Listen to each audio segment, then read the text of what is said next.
Hi there. It is Thursday, October 25th, 2018, and I'm recording this video in response to the New York Times article that came out this weekend regarding the leaked memo about the erasure of gender and transgender identities from the federal discourse, and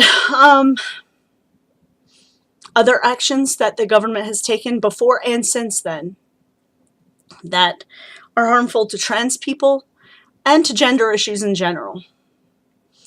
So this week, the hatred and bigotry of the Trump administration continues with the release of the memo from the Department of Health and Human Services that would seek to narrowly define sex as sex means a person's status as male or female based on immutable biological traits identifiable by or before birth. The sex listed on a person's birth certificate as originally issued shall constitute definitive proof of a person's sex unless rebutted by reliable genetic evidence.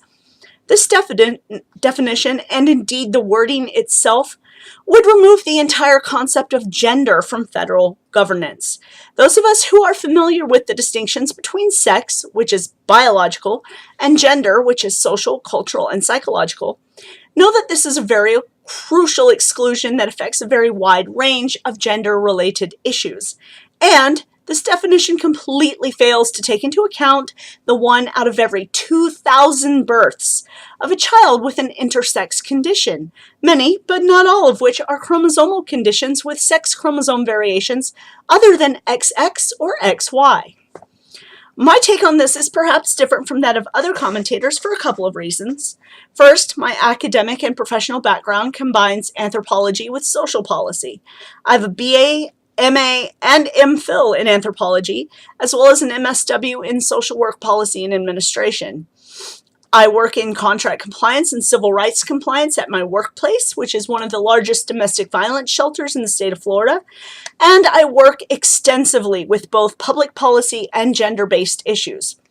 My background in policy analysis and translating policy into practice gives me a strong understanding of the potential implications of this proposed change, and my background in gender issues, and especially in gender-based violence, comes into play in looking at the potential social implications of this specific instance of institutional violence against transgender people in the United States. But let's return to the topic at hand, the current federal actions being taken to erase any recognition of or protections for transgender individuals at the federal level. It didn't begin this past weekend when the memo was released, and apparently the memo has actually been circulating since like March or April. Betsy DeVos removed trans protections in schools a long time ago. Jeff Sessions is asserting that anti-LGBTQ religious people have more rights to discriminate than LGBTQ people have rights not to be discriminated against. And now the federal courts, which are being stacked by anti-LGBTQ judges, are revisiting legal cases that have upheld the rights of transgender individuals on the basis of sex discrimination protections. News broke a couple of months back about transgender people being denied passport renewals due to their transgender status. And an anti-LGBTQ former Heritage Foundation staffer is the new head of the Civil Rights Division at the Department of Health and Human Services. And there's every sign that this government's anti-transgender actions are going to get worse before they get better. Let's discuss for a moment the complete erasure of the term gender from the proposed language. I've seen videos and articles from various trans and cis people alike talk about the erasure of transgender identities based on this memo. But it's more expansive than that. It erases the social, cultural, and psychological concept of gender altogether in favor of biological essentialism. And even its biological essentialism is reductive in its failure to acknowledge that there are more than two chromosomal sexes. Gender-based violence, for example, is largely tied to these social, cultural, and psychological meanings and expressions given to gender, rather than being tied specifically to biological sex differences. Femininity is equated with weakness, whether that femininity exists in people assigned female at birth or in people assigned male at birth. Masculinity, likewise, is equated with strength. This is telling in the statistics of homicides of transgender individuals, wherein transgender women and transfeminine individuals are murdered at a much higher rate than transgender men and transmasculine individuals. In public debates over bathroom and locker room access, the focus is overwhelmingly placed on transgender women rather than transgender men. Gay men are subject to gender-based child abuse and hate crimes at a high rate as well.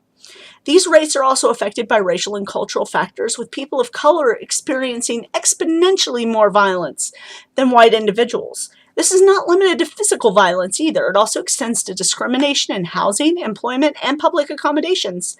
Not to mention a potential loss of health insurance coverage of gender transition-related care for the estimated 1.4 million transgender people in this country, myself included.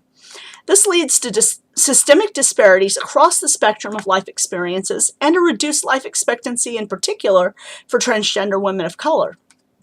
Gender is inextricable from the public discourse on this issue, and to erase the entire concept of gender from the legal vocabulary of the federal government is to do damage to everything related to gender issues across the board.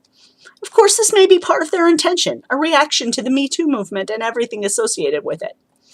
At the essence of this issue is the fundamental difference between sex and gender, and the refusal of biological essentialists to acknowledge that there is a difference between sex and gender. Gender is a social construct based on the norms and traditions associated with the treatment of people based on the sex they were assigned at birth. Gender is a cultural construct wherein different cultures define femininity and masculinity and beyond in different ways with different norms and traditions. Gender is a psychological experience wherein one's internal sense of gender either conforms to or differs from that which they were assigned at birth. In one sense, this is intricately tied to the social and cultural norms that are part of that person's life. But in another, more fundamental sense, it is an experience felt by many as soon as they're old enough to grasp the difference between the genders present in their culture. Part of the transgender experience is dysphoria based on the experience of their physical embodiment. But part of it is also dysphoria based on those cultural, social roles and experiences. Just the fact that we have language to discuss and describe transgender identities now makes a huge difference in transgender people's lives, and erasing and delegitimizing that language can do irreparable harm. Knowing, understanding, and acknowledging the difference between sex and gender makes a massive difference in transgender people's lives from a very young age.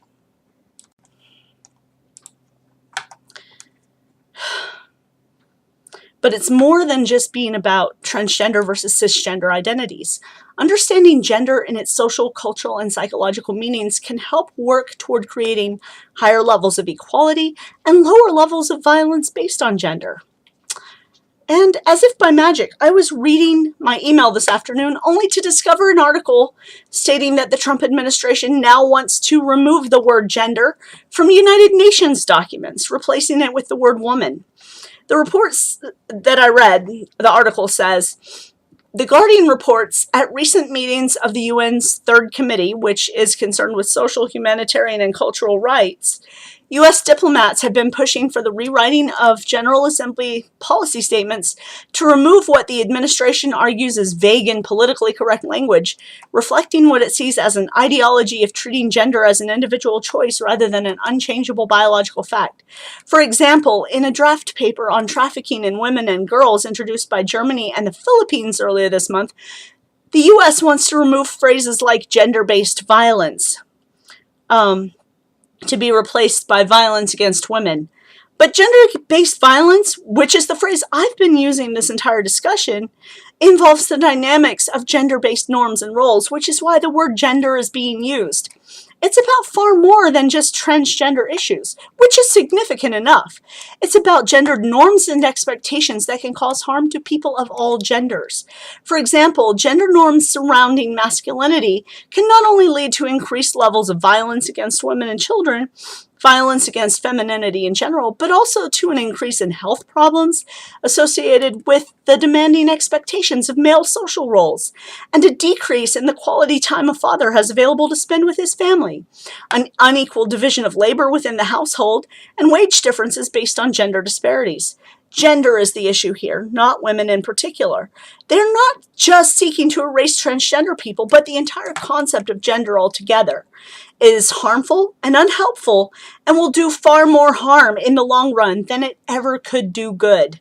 This has got to be stopped in its tracks. Please If you are eligible to vote in the U.S. during the November 2018 election cycle, go out and vote for Democratic candidates. Please write or call your legislators and Alex Azar, the head of the Department of Health and Human Services, about the harm that this can and will do if enacted. Take action, make a difference. Help us all to continue our society moving forward instead of going backward to the 19th century. Thank you.